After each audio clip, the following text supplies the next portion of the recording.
को बीजेपी के देश के अध्यक्ष को ये आगाह करना चाहता हूं कि राहुल गांधी पर की हत्या करने से पहले करोड़ों करोड़ों कांग्रेसी उनके सम्मान में, उनकी जीवन की रक्षा के लिए खड़े हैं। मोदी जी ने कई बार इस बात को, हमने अलग अलग तरीके से राहुल जी की सुरक्षा बढ़ाने की कांग्रेस जन ने मांग की। वेणुगोपाल जी ने भी चिट्ठी लिखी देश के प्रधानमंत्री। उसके बाद भी देश के प्रधानमंत्री और सरकार की जो नीति है, मैं समझता हूं वो निंदा लायक है। राहुल गांधी जी के हत्या का एक तरह से भारतीय जनता पार्टी के कार्यकर्ता ने जिस तरीके के जज्बात देश के सामने रखे, हम इसकी निंदा करते हैं। और पूरा देश राहुल गांधी जी के साथ है, किसान है, मजदूर है, सब परिवार के लोग जिनके लिए राहुल गांधी जी लड़ते हैं, लोकतंत्र के लिए लड़ते हैं, संविधान के लिए लड़ते हैं। वोट चोरों से कहते हैं, जब किसान की बात करता हूँ तो मुझे धमकियां देते हैं, जब मैं बहनों के 3000 मांगता हूँ तो मुझे अलग अलग तरीके से मुझे चप्पल बताना, बहने आए तो ऐसी बातें करते हैं। अभी एक दिन के लिए लगे जब मैंने कहा गाय के मांस पर जीएसटी का 0% टैक्स। आपके गजट नोटिफिकेशन बनता है, अधिकारी आईएएस आईपीएस बनाते हैं, फिर वो जाता है मंत्रिमंडल में, फिर मंत्रिमंडल से पास होकर मुख्यमंत्री के सिग्नेचर होते हैं। मुख्यमंत्री के सिग्नेचर होने के बाद जब अंतोगत्वा राज्यपाल इसको परमिट करता है और फिर वो प्रदेश और मीडिया के बीच में आता है। उसमें लिखा कि जिंदा गाय के मांस पर 0% टैक्स। तो इसका मतलब ये गाय के जिस बिजनेस को, जिस धंधे को प्रोत्साहन देना, उस पर टैक्स एकदम मिनिमम किया जाता, समाप्त किया जाता है। तो किया आपने, और फिर कहता अरे मूर्खों, ये गाय क्या प्रतिबंध है? तो फिर तो आप प्रतिबंध था तो मेरे काका आपने गजट नोटिफिकेशन में लिखा क्यों? प्रतिबंध था तो आपकी समझ पे तो प्रश्न उठता है। अगर प्रतिबंध था, एक तरफ प्रतिबंध है, एक तरफ गजट नोटिफिकेशन है, तो ये एक तरह से लोगों को क्या समझे इसमें, एक देश का वासी, एक प्रदेश का वासी। तो मुख्यमंत्री की भाषा इतनी निंदनीय है कि उसकी जितनी निंदा करो कम है। क्या कांग्रेस मुस्लिमों के तुष्टीकरण की राजनीति करती है, इसलिए गर्त में जा रही है?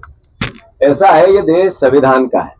ये देश बाबा साहब अम्बेडकर ने किताब लिखी है जिसको भारत का संविधान कहा जाता है, और देश के लोगों ने उसको आत्मसात करके 80 साल लगभग थोड़े दिन में हो जाएंगे। ये लोकतंत्र उससे जिंदा है, और उसमें सबसे बड़ी बात है कि इस देश के रहने वाले नागरिकों के मौलिक अधिकार है।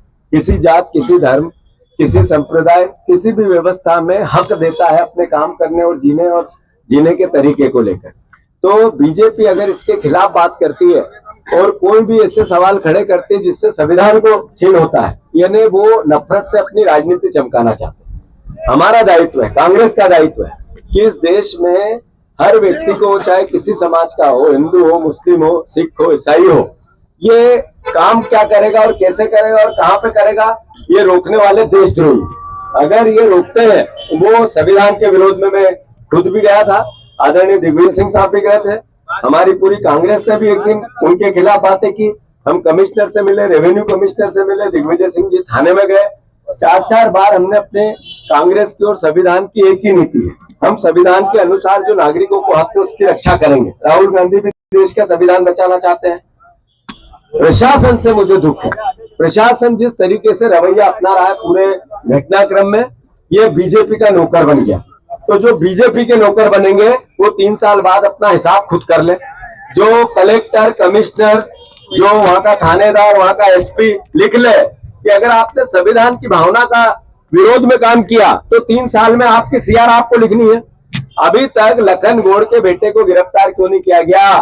क्या कारण है कि उसने इस तरीके की घटनाक्रम किया जिससे वैमनस्य पैदा हो, और उसके बाद भी प्रशासन चुप है? जितना बड़ा क्राइम उसका है, उससे बड़ा क्राइम प्रशासन का।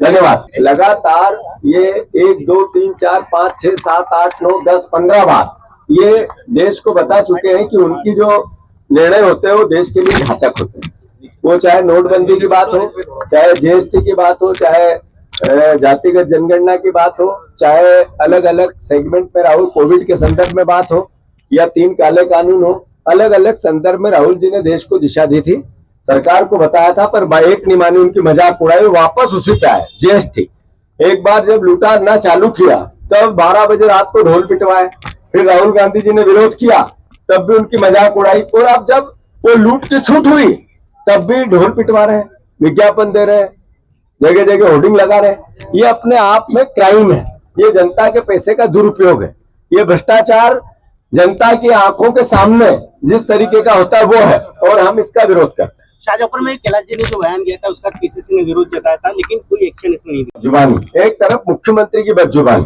कैलाश विजयवर्गीय ने कितनी बार बेटियों पर अलग अलग तरह की टिप्पणियां की जो निंदनीय है, किसी को भी अच्छी नहीं लगती, उनके परिवार वालों को भी शायद अच्छी नहीं लगती होगी। मैं मानता हूं कि एक भाई बहन के पवित्र रिश्ते पर इस तरह के सवाल खड़े करना केवल इसलिए कि मैं मीडिया में आ जाऊं, केवल इसलिए कि मैं सुर्खियां बना लूं, केवल इसलिए कि मेरा भी टीवी पे 2-3 दिन चलता रहे, मतलब एक 70 साल के एक व्यक्ति के लिए शोभा नहीं देता। हमने इसका पुरजोर विरोध किया। मध्य प्रदेश में हर शहर में, हर जगह, हर चौराहे पे इनके पुतले जले। उसके बाद हमारी बहनों ने अपनी बातें की। हम अब इतना ही कह सकते हैं, भगवान उनको सद्बुद्धि दे।